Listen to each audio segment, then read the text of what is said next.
गिबियावनो आंनि गोसो गोरबोनि हामलायथिखौ बर' रायजो राजाफोरनिसिम हामलायनाय हरबाय। दिनै आं बर' फिसा जानानै आरो सासे बर' सुबुं जानानै आङो माखासे बर'नि जे गोरोबथाफोर बिनि सायाव एसे बिबुंथि लाखिनो सानदों। मानो होनोब्ला दिनै ससियेल मिडिया आरो निउसफ्राव जोङो गोबां दान्थे बिदान्थे सोरबा गोरोङाबो आरो सोरबा रोङैयाबो आरो गासै जायफ्रा मिडियाफ्राव नायो बेयाव जों नुनो मोनदों जे माने दान्थे बिदान्थे सोलिलायगासिनो दङ। नाथाय आं बुंनो थाङा जे रावनिबो पार्टिनि हेंथा, नाथाय आङो माखासे दुखु मोननाय माने जों बर' रायजोफ्रा दुखु मोननाय बेखौसो फोरमायनो नागिरदों। गिबियावनो आं बुंनो थांदों BSc एकर्ड जोंनि 1993 मायथाइनि 20 फेब्रुवारियाव जि मोनसे BSc एकर्ड जानानै थांदोंमोन। सार बिथां सानसुमा खुंगुर बैसोमुथियारिनि दैदेननाय आरो बिथांनि लोगो मावथिफोरनि गेजेरजों आं बे एकर्डखौबो बरायनानै लायो। आं बेखौबो बरायो। मानो होनोब्ला बै जे जोंनि आबै आबौमोननि आरो जि जोंनि गेदेर जि सेनियर मानसिफोर आरो दैदेनगिरिफोर बिथांमोननि थाखाय बेबो मोनसे थि सममोन। बेखौबो आं गाज्रि बुंनो थाङा। बेबो मोनसे समनि थोननायाव बेबो मोनसे जोंनि बर'निनो मोजां एकर्ड। आरो बे एकर्डआनो मोनसे जोंनि बर'नि सिनायथिनायनिबो मोनसे एकर्ड होननानै जोङो जेब्ला फरायो, बे एकर्डनि सोमोन्दै फरायो, जि BSc एकर्ड बर'फोरनि मोनसे गिबि एकर्ड, जों बिनि सोमोन्दै नायोब्ला बेबो मोनसे मा आगानसे दावगानाय एकर्ड होननानै जों बुंनो हायो। आरो बे एकर्डजोंनो लोब्बा लानानै आरोबाव फैयै फैयै 2003 मायथाइनि 10 फेब्रुवारियाव जि जोंनि दैदेनगिरिफोर बिथां सार हाग्रामा महिलारिनि दैदेननायाव जि BTC एकर्ड जानानै थांदों, आं बे एकर्डखौबो बरायो। मानोना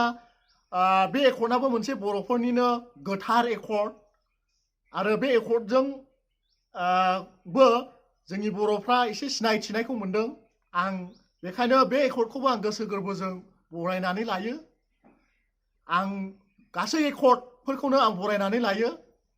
मानोना आंनि सिगाङावहाय माखासे गोबां रायजो राजाफ्रा बुंदों जे माने गोबां दुखु मोननाय फोरमायदों जे माने बे एकर्डफोरखौ लानानै मानो दान्थे बिदान्थे जालायलायो। आरो आंबो दुखु मोनदों बर' फिसा जानानैहाय। आरोबाव फैयै फैयै बे BTC एकर्ड फैयै फैयै आरोबाव 2020 मायथाइनि 27 जानुवारियावहाय मोनसे आरो गोथार एकर्ड जानानै थांदों। जोंनि बे NDB बिथांमोननि नाजानाय आरो जोंनि एबसुनि दैदेनगिरिफोरनि नाजानाय बेजोंहाय जोङो बे एकर्डआ जानानै थांदों। दा आं बुंनो थाङाखै जे बे मोनथामबो एकर्डआ ओंथि गैयै होननानै, नाथाय मोनथामबो एकर्डखौ आं ओंथि गोनांखौनो बुंनांगोन। मानो होनोब्ला BSc एकर्ड जानानैबो जोङो एसे गावनि बर' हारिनि सिनायथिखौ जों मोनदों। आरो BTC एकर्ड जानानैबो गोबां जौगायाखैब्लाबो माने जा एसे बर'फोरनि सिनायथि माखासे जौगानायनि बिथांखिफोर बेफोरखौ जोङो नुनो मोनदों। आरो जौगानायखौबो जों होननांगोन। मानो होनोब्ला जेरै जोङो सोलोंथाइनि बेलायाव नायोब्ला बड'लेण्ड इउनिभारसिटि, ओमफ्राय बिदिनो CIT, ओमफ्राय माखासे डिस्ट्रिक्टफ्राव एसे जों नुदों आरो जौगानाय। नाथाय दुखु गोनां बाथ्राया बेसो जे जोंनि माखासे गोसो गुसेब दैदेनगिरिफोरनि जाहोनावहाय आं गासै दैदेनगिरिफोरखौनो बुंनो थाङाखै जे गोसो गुसेब नाथाय माखासे नेर' माइन्ड दैदेनगिरिफोर जायफ्रा माने गावनिखौल' नायो नै बेफोर दैदेनगिरिफोरनि थाखायनो BTC जा इमप्लिमेन्टेसन जानो आद्रा बाखि थादों बेफोरो जायाखै आरो गोबां गामिफ्राव जोङो दुखु मोननायखौ जोङो फोरमायनायखौ जों नुयो जेब्ला जोङो गोबां जाम्बि जाम्बा जायफ्रा रोङा राया बेफोरखौ थगायनाय आरो गावजों गाव बियो बे पार्टिनि बेबादि होनलायनायखौ जों नुनो मोनो बेखौ जों पाब्लिक जानानैहाय जोङो दुखु मोनो आरोबाव जि दासो गोदान जानानै थांदों एकर्ड B.T.R एकर्ड बे एकर्डनाबो मोजां एकर्ड जेरै जोङो इंलिसावहाय जों मोनसे मोनो गुड बेटार बेस्ट जों बेखौ मिन्थियो जेरै साप'ज BSc खौ जों गुड होनबायब्ला जों BTC खौ बेटार लाबाय आरो जों दा B.T.R एकर्डखौ बेस्ट होननानै जों साननांगोन आरो नाथाय आं माखासे इन्टालेक्चुयेल जोंनि बर'नि दैदेनगिरिफोरखौ बे एकर्डफोरखौ लानानै राजनितिक खालामनाय बेखौसो गोबां मिडियाफ्राव नुनायखौ जोङो मोनदों आरो नाथाय जोङो गोबां रिजायना नायोब्ला जोङो बेबो मोनसे जोंनि बर'नि एकर्ड जाबायब्ला जोङो बेखौ गोसो गोरबोजों जोङो बजबनानै लानांगोन जोङो साननो हागौ दे जोङो मोनब्रै डिस्ट्रिक्टनिल' बे राजनितिक खालामदों नाथाय बे एकर्डआवदि माखासे जोंनि आउट अफ BTC नि जि माखासे मोननांगौ मोनथाय जि गोरोबथा जादों माने इमप्लिमेन्टनि खोथा फैदों जेरै मोनद' डिस्ट्रिक्ट जानो थांगासिनो दङ बियो जोंनि थाखाय बिराद गोग्गाथाव मानो होनोब्ला जोङो बे BTR आवहाय BTC आव 20% मावदोंब्ला जों बे BTR आवहाय 100% मावजोबनो हायाब्लाबो एबा हायोब्लाबो जेन जोङो बेनि दासो खिलिनाय माने महर जाबोनायखौल' जोङो नुदों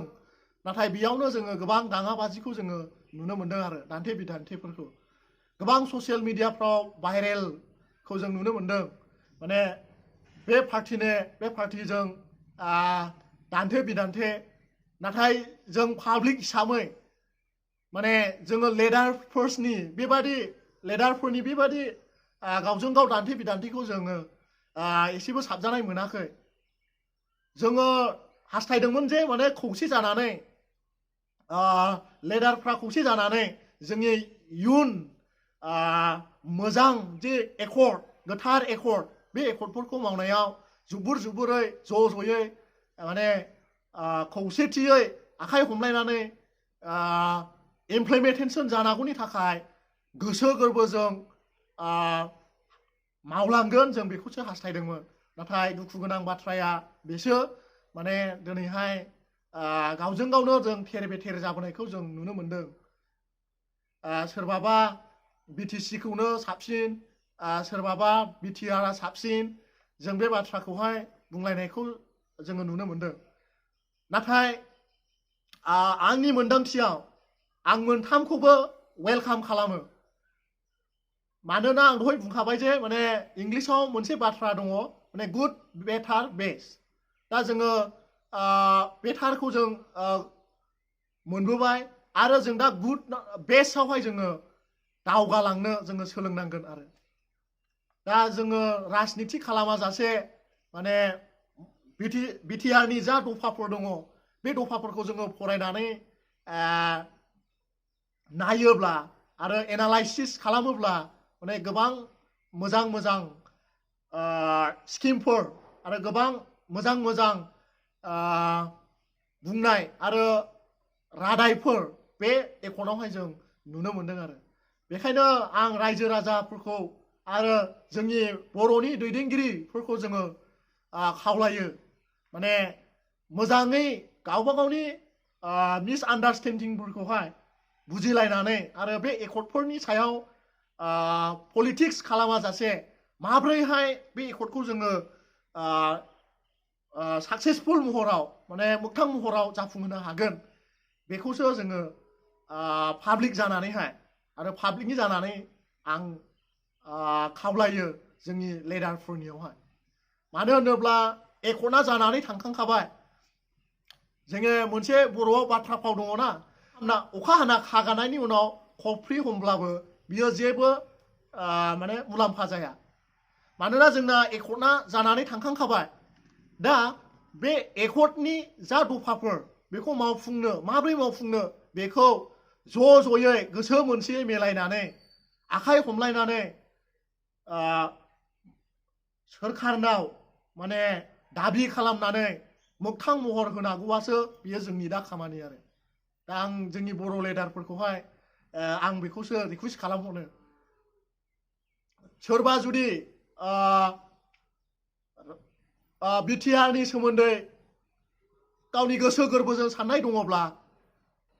आं रायजो राजाफोरखौ बेखौनो खावलायो माने बिथांमोनखौनो माने मा होनो मोगथां महर होनो थाखाय जि जोंनि सुक्ति मोगथां महर होनांगौ दङ बेखौ होनो थाखायहाय बिथांमोनखौनो जोङो देरहाहोनो खावलायो आं बुङाखै जे माने बे पार्टिनि जानानै सापज जोंनि बिथां हाग्रामा महिलारि सारा जुदि B.T.R नि दफाफोरखौ मावफुंनो गोसो गोरबोजों दङब्ला बिथांखौनो देरहाहो रायजो राजाफोरखौ आं खावलायो आरो जुदि जोंनि सार प्रमद बर' सारा गोसो गोरबोजों B.T.R दफाफोरखौ जाफुंहोनो हास्थायनाय दङब्ला बिथांनाव मोनदांथिनायखौ जों रायजो राजाफ्रा नुदोंब्ला बिथां प्रमद बर' सारखौनो देरहाहो बिथां प्रमद सारनि दोलोखौनो देरहाहो आरो जुदि बे B.T.R नि सक्तिफोरखौ बिथां हाग्रामा महिलारि सारानो मावफुंनो गोसो दङब्ला रायजो राजाफोरनि मोनदांथियाव आरो साननाय हनायाव बिथां सार हाग्रामा महिलारिखौनो बिथांनि पार्टिखौनो देरहाहो बेवहाय जों रायजो राजा आंनि खावलायनाया रायजो राजाफोरनिसिम बेनो आरो गुरै खावलायनाया मानो होनोब्ला जेने थेने जोंना B.T.R नि दफाफोरा जाफुंथारनांगौ मानो होनोब्ला आं सासे गामि ओरैबायदि गोथौ गामिनि माने जों फरायनाय समाव गोबां खस्थ' मोनबोबाय नाथाय जेन जोंबा दानि उननि जिबन उननि जि फिउचारनि जेनेरेसन जाय गथ'फ्रा दाबो माने स्कुल हाबनो सिमांल' नाथाय मोगथाङाव महर मोनाखै एसेबां बर'फोरनि गेजेराव दाबो गोरिब नि महराव दङ माने गोरिब गुन्द्रा दङ बिथांमोननि फिसाफोरखौ फोरोंनो हानाय बे B.T.R नि स्किमफोराव जेन सोनानै लाबोयो आंनि खावलायनाया बेसो मानो होनोब्ला जों आलादा बड'लेण्ड रायजोखौ जोङो माला मोनगोन जेब्ला जोङो गोबां माने सोलोंथायाव जौगागोन जों तेलेंगानाफोर बायदिखौ जोङो बिसोरजों जोङो रुजुनो हाया मानो होनोब्ला बिथांमोननि स्टेट तेलेंगानाया बियो बेसेबांबा गोजौआव दंखायो मारै दङ होनोब्ला बिथांमोना सोलोंथायावबो गोबां दावगाखानाय आरो नाथाय जोंनि बर'नि ओरै सोलोंथायाव जोङो नायनानै पार्सेन्टेजआव नायोब्ला दिनै जोंनि बर'नि फरायनाय पार्सेन्टेजआ गोबां खम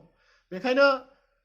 आं बर' लिडार्सफोरखौ जोंनि दैदेनगिरिफोरखौ आं बेखौनो खावलायो जे माने जोंनि इयुन जेनेरेसननि सोलोंथाइखौ हारखौ बांहोनो थाखाय पार्सेन्टेजखौ बांहोनो थाखाय माने बे B.T.R सुक्तियाव माखासे स्किमफोर आरो बेल' नङा गोबां माखासे गथ'फोरनाव स्किल थायो जेरै सोरबाबा गथ'आ स्पर्ट्सनि स्किल दङ आरो सोरबाबा गथ'आ खारनाय गेलेनाय बादायनाय माने एथलेटिक्सफ्राव स्किल दङ जों बे गथ'फोरखौ लुखांनो थाखायबो जों बे B.T.R दफायाव नुदों जों गामि ओनसोलफोराव जेब्ला नायगिदिंहैयो अब्ला गोबां जोङो गथ'फोर टेलेन्टेड स्पर्ट्सआव टेलेन्टेडखौ जों नुयो आं आसा खालामो बे B.T.R दफानि जि मोननांगौ मोन्थाय दङ बे मोन्थायजोंहाय बे दफाफ्रा जाफुङोब्ला माने सानसे समाव जोंनि बर'फ्रा माने जोंनि बर'फोर नङाब्ला मोनफ्रोम सिटुएशनावनो जोंनि बर'फोरखौ लाफादेरनाब्ला जानाय नङा जेरै बै समाव नेलसन मेन्डेलाया गेदेमा नेलसन मेन्डेलाया बुंदोंमोन माने सानसे समाव निग्र'फोरखौ लाफायाब्ला मोनफ्रोम कान्ट्रियानो मा होनो खामानियाव जानाय नङा दा जों नुनो मोनो फिल्म इन्डास्ट्रियावनो होन स्पर्ट्सआवनो होन गासै बिथिङावनो होन जों दिनै निग्र'फोरखौ नुनो मोनो मानो होनोब्ला बै समाव निग्र'फ्रा गोबां मुगैजानायमोन नाथाय दिनै जों नुनो मोनबाय बिथांमोना ओरैबायदि जाबाय दे दा बिथांमोन नङाब्ला जों बिथांमोनखौ जेरावबो नुयो जोंनि आसामावबो नुयो जोंनि BTC एरियायावबो नुयो दा जों बेबादि जौगाहोनो थाखायसो जोङो जोंनि लिडारफ्रा जों साननांगोन आरो दा आंखौ गाज्रि मोननो नाङा दे माने बिथाङा साइड जानानै बुंदों नाथाय आं साइड जानानै बुङाखै आंबो गोसो दङ जाय लिडारफोरा जाय पार्टिनि लिडार्सफोरा माने B.T.R दफाफोरखौ गोसो गोरबोजों जाफुंहोनो सेस्था खालामो आं बे पार्टिनोनो आं जोंनि रायजो राजा आरो जोंनि गामिनि आरो जोंनि बिसिबां ओरै एरियानि मानसिफोर दङ बियो बेनोनो भटखौ होगोन बिथां हाग्रामा महिलारिया 100% B.T.R नि सानोब्ला जों बिथांनोनो होगोन आरो सार बिथां प्रमद बर' सारा B.T.R नि सोमोन्दै सानोब्ला जों बिथांनोनो होगोन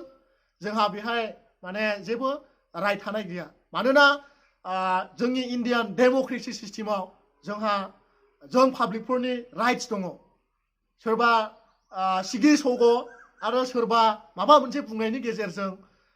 जोङो माने जों रायजोफ्रा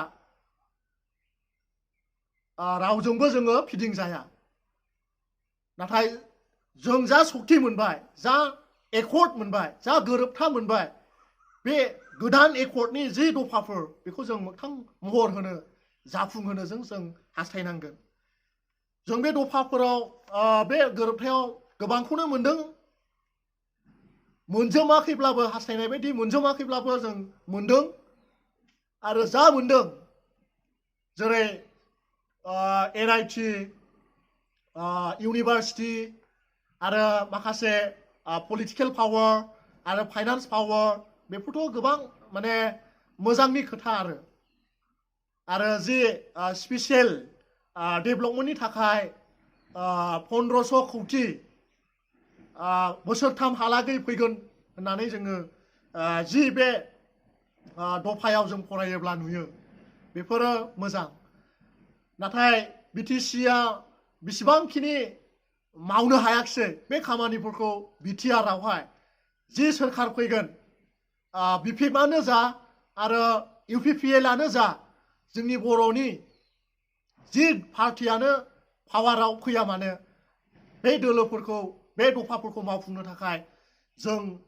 ओरै गोग्लैसोनाय गामिनि जानानै आङो खावलायहरनाय जायो जोंनि दैदेनगिरि बिथां हाग्रामा सार एबा प्रमद बर' सारमोनखौ जाय बिथाङानो पावाराव फैया मानो आरो बे दफाफोरखौ मावफुंनांगौ होननानै मोनसे बर'नि जि गोबां मुंख्लंनि थैफोरजों सोरजिनाय एकर्ड होननानै साननानै बे दफाफोरखौ मावफुंनो थाखाय जोंनि बर' लिडारफोरखौ आङो खावलायहरनाय जायो आंनि बुंनाया गोबां ओंथि गैया जादों अब्लाबो आं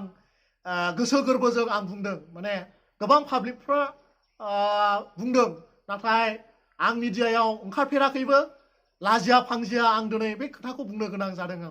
मानोना जों गोबां पाब्लिकफ्रा गोबां कनफिउसाव दं दाबो सोरबाबा गोरों मानसियानो बुङो B.T.R आव जेबो गैया सोरबाबा गोरों मानसिया बुङो B.T.R आव दङ नाथाय आं नुनायाव दङ माने B.T.R आव दङ BTC आवबो दङ BSC आवबो दङ नाथाय गुड बेटार बेस्ट होननाय बायदि जेरै एसे साबसिनखौ जों मोनबाय B.T.R आरो जोंनि हाग्रामा महिलारि साराबो बुंखादोंमोन जे माने गासै बे दफाफोरा जाफुंजोबोब्ला आफ्टार 10 years एबा 5 years एबा 15 years एबा 20 years जाफुङोब्ला automatic Bodoland separate state will be created होननानैहाय बड'लेण्ड मोनसे मिडियायाव जोंनि दैदेनगिरि फर्मार दैदेनगिरि चिफ हाग्रामा बिथाङा बुंदोंमोन। दा बेखायनो जों आसा खालामो जोंनि जा बर' लिडारफोरा पावाराव फैगोन बिथांमोना बे इमप्लिमेन्टेसनखौ खालामगोन आरो जों बे मोनब्रै डिस्ट्रिक्टनिल' सानालासे जोंनि जि आउट अफ BTAD एरिया जि बर'फ्रा दिनै गोबां दुखुआव गोग्लैनानै दङ, गोबां जिंगायाव दङ, जों बिथांमोननि सोमोन्दै जों साननांगोन। जि बे B.T.R सक्तिनि दफानि गेजेरजों जि मुंख'नाय दङ गामि दानख'नाय आरो सोसननाय, सोफिननाय, सोदांफिननाय बेफोरो जेन जाफुङो आरो जोंनि जे आउट अफ BTAD जोंनि बर' रायजो राजाफोर बिदा फंबायफोराबो जेन बे B.T.R दफानि गेजेरजोंहाय जोंनि B.T.R नि जि स्किमफोर बेफोरखौ जेन मोननो हायो। बेखायनो आंनि बर' दैदेनगिरिफोर जोंनि आंगो बर' दैदेनगिरिफोर लिडार सारमोननिसिम आं गुरैयै रिकुवेस्ट खालामनाय जाबाय। आं गोबां रोंगौथि गैया, नाथाय आंनि मोनदांथिजों आं बे आंनि नंथारै बिबुंथिखौ दोननानै नोंथांमोननिसिम आं गुरैयै खावलायहरनाय जाबाय। गोजोन्थों।